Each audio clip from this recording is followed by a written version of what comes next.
saabsan yahay wada sheekaysi af English ah oo laba qof ku sheekaysanayo.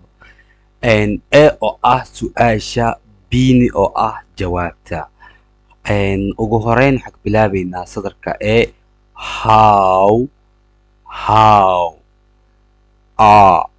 يعني Englishka marka la joogo art lama muujiyo, lama dhaho how are you, lama dhaho, waa how are you, sidee tahay.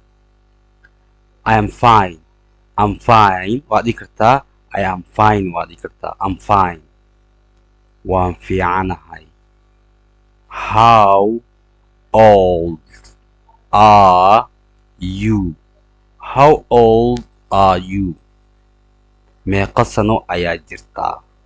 I am 20 years old, I am 20 years old, I'm 20 years old, I am 20 years old, waxaan jiraa 20 sano. meesha 20 ah yani waa ka dhigi kartaa sanadkii adiga aad jirto, waa fahan soo ma. midda kale imaano, what is your name, what's your name, magaca. My name is Cabdifataax.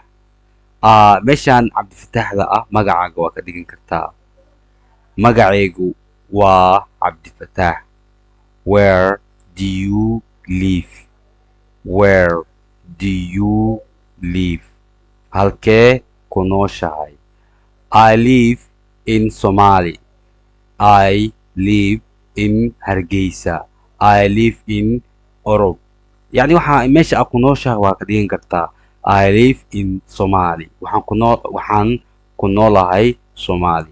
Have you got a brother, have you got a brother, walaal maad leedahay. Yes, his name is Ahmed. Yes, his name is Ahmed. magaciisu waa Ahmed.